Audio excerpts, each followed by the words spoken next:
नैवेद्याची भोगीची भाजी। हे बघा, आता साहित्य बघू।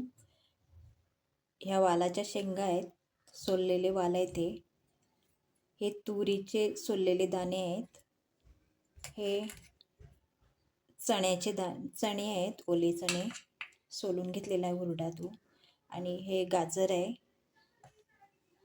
हे शेंगदाणे आहेत, मी पाण्यात भिजवलेत, आणि हे बटाटा आणि वांगा आहे, काळं पडू नये म्हणून मी पाण्यात ठेवले। हे बघा, हे आता मी कढईत तीळ घेते, हे तीळ आपल्याला भाजून घ्यायचे आहेत। संक्रांतीच्या आदल्या दिवशी ही भाजी बनवली जाते। तीळ तडतडले की झाले भाजून असं समजायचं।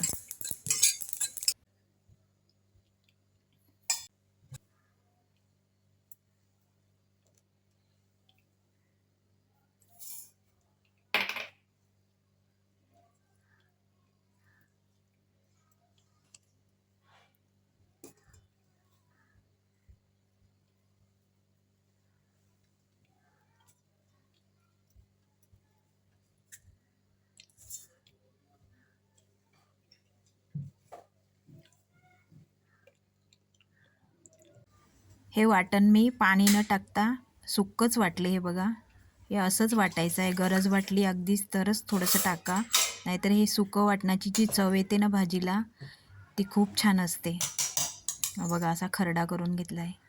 चला भाजी बनवा। आता मी तेल घेतले कढईत, तेल जरा चांगलंच घ्यायचं आहे, कढीपत्ता टाकला आहे, हे जिरं टाकले, जिरं थोडं तेलात शिजू द्या। हे तीळ टाकलेत, जे भाजलेले तीळ होते ना ते टाकलेत।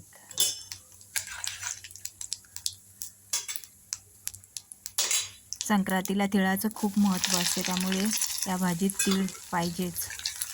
हा वाटण आहे, सुकं वाटण जे वाटलेलं ते।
ही भाजी मी तेलात चांगली परतून घेतली, म्हणजे थोडीशी शिजवून घेतली।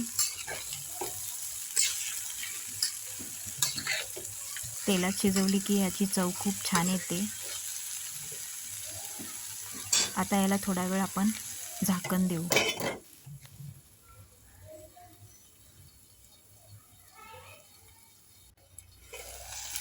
हे बघा, हे थोडा वेळ मी झाकण दिलेलं ह्याच्यावर।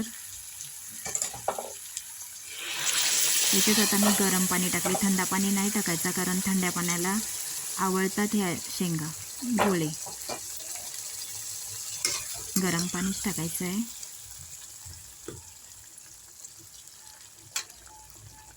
रेसिपी आवडली तर चॅनलला सबस्क्राईब करून लाईक, शेअर आणि कमेंट करा. हे बघा भाजीला किती छान तरी आले. ही खोबऱ्याची आणि तिळाची कमाल आहे. आता मी यात मीठ टाकले, गूळ टाकले थोडंसं. हा गरम मसाला आहे. हे चिंचेचं पाणी आहे. हे ऑप्शनल आहे, वाटलं तर टाका.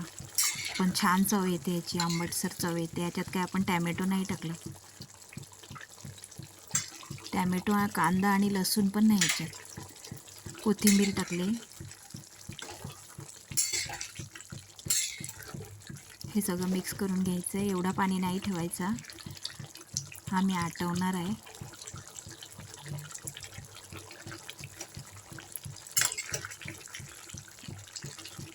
हे बघा शिजते ही भाजी आपली. तयार आहे बघा भोगीची भाजी. याचा नैवेद्य दाखवला जातो संक्रांतीच्या 1 दिवस अगोदर. नैवेद्याची भोगीची भाजी तयार आहे.